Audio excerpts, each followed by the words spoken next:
The Ministry of Education has announced reforms to Ghana's tertiary education charter system.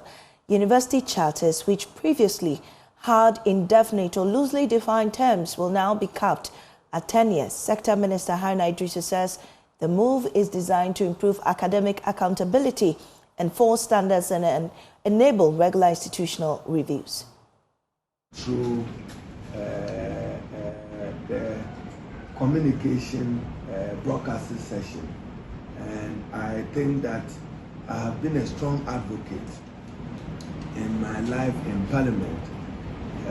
Ghana does not have a broadcasting law. That is not good enough. We should have a broadcasting legal framework and law that defines the parameters of broadcasting in Ghana, that distinguishes between a public broadcaster, a commercial broadcaster, and a community broadcaster, so that we can monitor. This government will not interfere with media pluralism.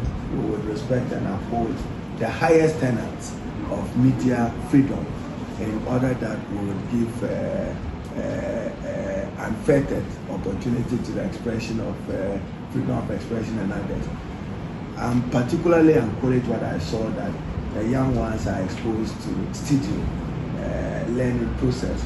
Apart from the moot court that my senior already took me through, I was asking whether you train people both in civil and criminal law. But while my Lord is your chair of council, I can understand what the moot court does. I'm sure he award the marks there. Well, Peter, you heard the education minister capping the university charter at 10 years. What do you make of that? On the face of it, it seems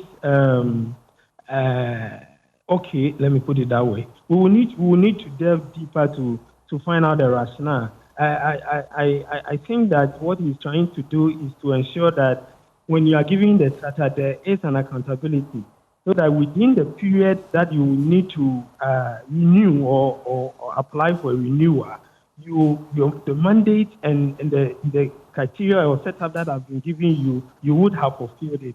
And that's why I think on the face of it, it looks okay. We will need to delve deeper into it and understand where he is actually coming from, since this is a new proposition that he's bringing on board.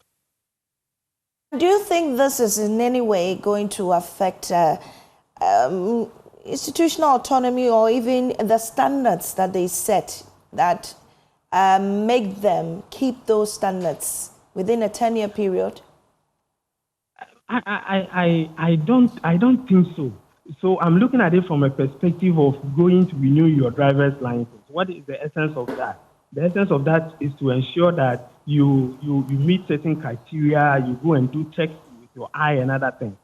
So when you have been given your charter, there are certain things that you're supposed to do. You are given you have a mandate that you need to execute. Within that period, are you going according to the mandate that you've been given, or you are drifting away from the mandate? And that is why I talk about the accountability measure. Okay. So I think in his mind, he's looking at how can these institutions be accountable to the system, so that you don't have a forever charter, that after you've been given the charter, you go and do whatever it is that you want because you have been given opportunity.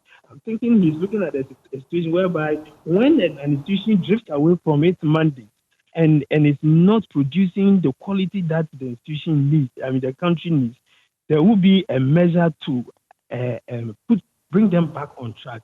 I think this is what he's thinking. But as I said, this is early days yet. We'll have to still engage and find out what really the rationale is from his perspective, and then we can do a proper policy analysis. But from where I'm standing, I think it's okay on the face value.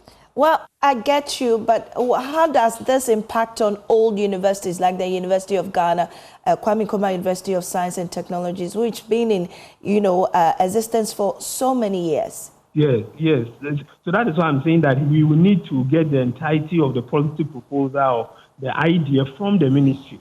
And by this, let me even say, you see, we don't have the culture of publishing our policy propositions on our various ministries' websites and other things. These things should have been published for people to understand where the minister. Most of the time, these policy propositions are announced by ministers during at various platforms, and then the debate begins. So most of the times, we don't even debate from a point of knowledge. We debate from a point of information that has been given by the policymaker. And I think going forward, the ministries like education and others should cultivate the habit of publishing their policy proposals or propositions on their website, which will make it easier for policy analysts to be able to now understand the position that they are coming from, so that we can also do what? Engage to make the policy more useful for us. All right. Thank you so much, Dr. Peter Nti. He's Executive Director, Institute for Educational Studies. Well,